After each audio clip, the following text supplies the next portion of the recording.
Hi అండి, అందరూ ఎలా ఉన్నారు? ఈరోజు నేను ఉల్లిపాయ కానీ వెల్లుల్లిపాయ కానీ దాల్చిన చెక్క, యాలకులు, లవంగాలు లేకుండా బిర్యానీ చేశానండి. అంటే మా పాప హోమియో మెడిసిన్స్ వాడుతుంది. డాక్టర్ గారు ఏమో ఉల్లిపాయ, వెల్లుల్లిపాయ, దాల్చిన చెక్క, లవంగాలు, యాలకులు తినకూడదన్నారు. అందుకని మరి తనకు బిర్యానీ అంటే ఇష్టమని చెప్పి ఇలా ట్రై చేశాను. ఇలా మా పాపలాగా చాలామంది ఉంటారు కదా, వాళ్ళకి కూడా యూజ్ అవుతుందని చెప్పి ఈ బిర్యానీ పెడుతున్నానండి వీడియో. ముందుగా చికెన్ శుభ్రంగా కడుక్కున్నాక కొంచెంసేపు బేకింగ్ సోడా, సాల్ట్ వేసి పెడతానండి. 1 గంట 2 గంటలు అలా పెట్టడం వల్ల చాలా సాఫ్ట్గా అయిపోద్ది చికెను. తర్వాత దాంట్లోనే నేను తయారు చేసుకున్న మసాలా పొడి అండి. దీని వీడియో తొందరలో పెడతాను నేను. అది నెక్స్ట్ పుదీనా ఏమో మాటికి కుళ్ళిపోతుందని లాస్ట్ టైం తీసుకున్న పుదీనాని కడిగి నీళ్ళలో ఆరబెట్టుకున్నానండి. అది కొద్దిగా కసూరి మెంతిలాగా అయిపోయింది. కొద్దిగా కసూరి మెంతి వేసాను, కొత్తిమీర వేసానండి. అలాగే పచ్చిమిరపకాయలు లేవు ఇంట్లోనే, అందుకని కొద్దిగా పండుమిరపకాయలు లాంటివి ఉంటే అవి వేస్తున్నానండి. ఒక 2 సాల్టు మనకు సరిపడా అన్నీ వేసుకొని కొంచెం పెరుగు కూడా వేసానండి. నిమ్మకాయ కూడా లాస్ట్లో పిండాను. అన్నీ సేమ్ మన బిర్యానీ లాగానండి. కాకపోతే ఈ మసాలా పొడిలో దాల్చిన చెక్క, యాలకులు, లవంగాలు ఉండవు అంతే. ఉల్లిపాయ, వెల్లుల్లిపాయ, అల్లం వెల్లుల్లిపాయ పేస్ట్ ఇక్కడ వాడనండి. కావాలంటే మీరు చూడండి ఒకసారి. అన్నీ మనకి సింగిల్ పాట్లో అయిపోద్దండి. బిర్యానీ కూడా ఎక్కువ సామాన్లు పట్టవు. జస్ట్ మనము మ్యారినేషన్ చేసి ఉంచుకోవడానికే కొంచెం టైం పడుతుంది. మ్యారినేషన్ చేసిన తర్వాత బిర్యానీ కూడా చాలా ఫాస్ట్గా అయిపోద్ది. ట్రై చేసి చూడండి. నేను ఇది 1/2 కేజీ దగ్గర చికెన్ తీసుకున్నానండి. 1/2 కేజీ కొంచెం తక్కువ ఉండొచ్చు చికెను. దాన్ని మ్యారినేషన్ చేసి పెట్టాము. దీన్ని ఇలా ఒక 1 అవర్ పాటు పక్క పెట్టేసానండి. ఈ లోపల బియ్యం కడుక్కున్నాను. బాస్మతి రైస్ అండి ఇవి. దావత్ అది 20 mm రైస్ తీసుకున్నానండి. ఇదైతే సన్నగా పొడుగ్గా వస్తుంది. నాకు ఎంత చికెన్ బిర్యానీ అయినా అందులో కొంచెం వెజిటేబుల్స్ ఉంటే ఇష్టమండి. అందుకే కొంచెం బీన్స్, స్వీట్ కార్న్ వేసుకున్నాను నేను. స్వీట్ కార్న్ ఉండడం వల్ల ఎప్పుడైనా మసాలా ఎక్కువైంది అనుకోండి, దాన్ని బ్యాలెన్స్ చేసేస్తుంది, మనకి మసాలాగా అనిపించదు. ఈ 1 అవర్ తర్వాత ఇలా మ్యారినేషన్ అయ్యిందండి. దాంట్లో కొంచెం ఆయిల్, కొంచెం నెయ్యి వేసుకున్నానండి. ఎక్కువ వేయలేదండి, ఎందుకంటే మరీ ఆయిలీగా ఉంటుందని చెప్పేసి తగ్గించే వేసుకున్నాము. ఆకే కాబట్టి కొంచెమేనండి, చాలా తక్కువ బిర్యానీ చేస్తున్నాను. సింపుల్గా చాలా ఫాస్ట్గా బ్యాచిలర్స్ కూడా చేసుకోగలరండి. ఎప్పుడైనా లవంగాలు, నేను అసలు యాక్చువల్గా లవంగాలు, దాల్చిన చెక్క లేకుండా బిర్యానీ అసలు స్మెల్ బాగోదేమో, అసలు బిర్యానీ తినగలమా అని చెప్పేసి అనుకున్నాను. ట్రై చేశాను ఇలాగ ఒకసారి, చాలా బాగా వచ్చిందండి టేస్ట్గాను.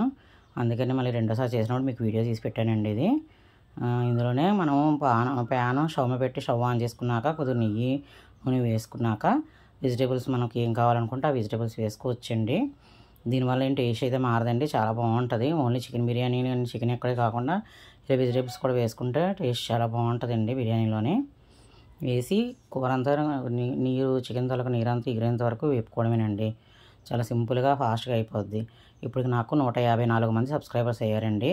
ఒకవేళ నా వీడియోలు నచ్చినట్టయితే లైక్ చేసి సబ్స్క్రైబ్ చేసుకోవడం మర్చిపోవద్దు. చాలామంది చూస్తున్నారు కానీ ఎవరు లైక్ చేయట్లేదండి, సబ్స్క్రైబ్ చేయట్లేదు. ఒకవేళ వీడియోలు నచ్చినట్టయితే లైక్ చేసి సబ్స్క్రైబ్ చేసుకోండి. ఇలా చికెన్ మూత పెట్టి కొంచెంసేపు ఉడకనిచ్చుకోవాలండి. మీడియం ఫ్లేమ్లో పెట్టుకోవాలి స్టవ్. పెరిగేసాం కదా, కొంచెం వాటర్ వస్తుంది చికెన్లోది. వాటర్ అంతా పోయి చికెన్ వేగాక బియ్యంలో నీళ్ళన్నీ వంపుకొని బియ్యం వేసి ఫ్రై చేసుకోవాలండి. ఈ లోపల మనం పక్క స్టవ్ మీద మనకి రైస్కి ఎన్ని నీళ్ళు పడతాయో అన్ని నీళ్ళు వేడి చేసుకోవాలి. నేనైతే రైస్కి కప్పున్నర చొప్పున వేసానండి నీళ్ళు.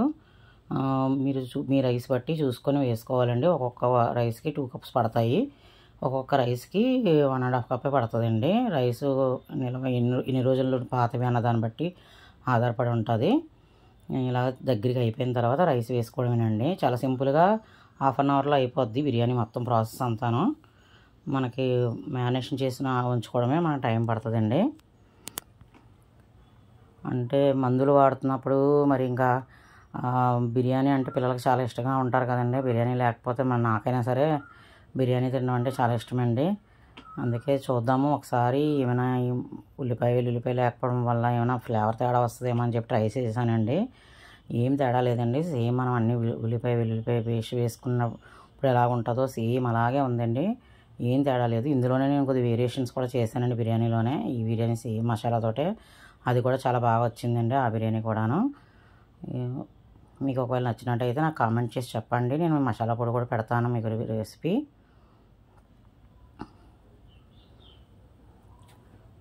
అంతేనండి. బియ్యం కొంచెం వేగాయి అనుకోండి, మనకి చికెన్ తల ఫ్లేవర్ అంతా బియ్యానికి పడుతుందండి. అప్పుడు బిర్యానీ కూడా ఫ్లేవర్ చాలా బాగా వస్తుంది. నేను ఎప్పుడు ఇలాగే చేస్తానండి బిర్యానీ. టైం ఉంటే ఇలా చేస్తానని, టైం లేకపోతే మటుకు నీళ్ళు మరిగిన తర్వాత రైస్ వేసేస్తాను డైరెక్ట్గాను. ఇవి కొంచెం వేడి చేసుకున్నానండి వాటరు. హాట్ వాటర్ వేసుకుంటేనంటే తొందరగా బిర్యానీ తయారైపోద్దండి మనకి. అందులోని రైస్ కూడా మెత్తబడిపోకుండా ఉంటుంది, పలుకుంటుంది అనమాట. మనకి ముక్క విరగకుండా రైసు బాగుంటుంది. ఇందులోనే కొంచెం కొత్తిమీర, కొంచెం పుదీనా వేసుకోవాలండి. ఇప్పుడు వాటర్ వేసిన తర్వాత నేను సాల్ట్ ఆల్రెడీ వేసాను, ఆ వీడియో మిస్ అయ్యింది, సాల్ట్ వేసిన వీడియో. అందుకే ఇది కొత్తిమీర, పుదీనా అండి. పుదీనా కొంచెం నలుపుకొని వేసుకున్నానండి, డ్రై లీవ్స్ కదా, ఫ్లేవర్ వస్తుందో రాదో అనుకున్నాను, కానీ చాలా బాగుందండి. ఇలాగే సేమ్ కసూరి మెంతి ఎలాగ ఉంటుందో అలాగే వచ్చిందండి ఫ్లేవరు. కసూరి మెంతి ఫ్లేవర్ ఎలాగ ఉంటుంది డ్రై వేసిన, అలాగే పుదీనా కూడా ఫ్లేవర్ చాలా బాగా వచ్చిందండి. ఒకసారి మీరు కూడా ఎప్పుడైనా పుదీనా ఎక్కువ తెచ్చుకున్నారనుకోండి, ఇలా కడిగేసి ఇంట్లోనే నీడన ఆరబెట్టుకొని చూడండి. ఈ సమ్మరే కదండి, చాలా ఒక్క రోజులోనే ఆరిపోయింది మాకైతే. దాన్ని బాటిల్లో పెట్టి ఫ్రిడ్జ్లో పెట్టేస్తానండి. ఇలా బిర్యానీలోనే ఎప్పుడైనా పుదీనా లేనప్పుడు వాడుకుంటున్నాను. అంతేనండి, మీడియం ఫ్లేమ్లో పెట్టుకొని కొంచెం నీరు దగ్గరికి ఇంకేగా గుడ్లు ఉన్నాయండి, గుడ్లు కూడా బాయిల్ చేసిన ఎగ్స్ ఉంటే ఎగ్స్ పెట్టి సిమ్లో పెట్టేశానండి స్టవ్.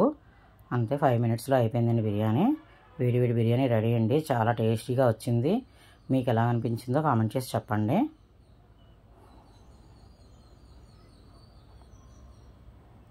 సబ్స్క్రైబ్ చేయడం మర్చిపోకండి ఛానల్ని. ఉంటానండి, బాయ్ అండి.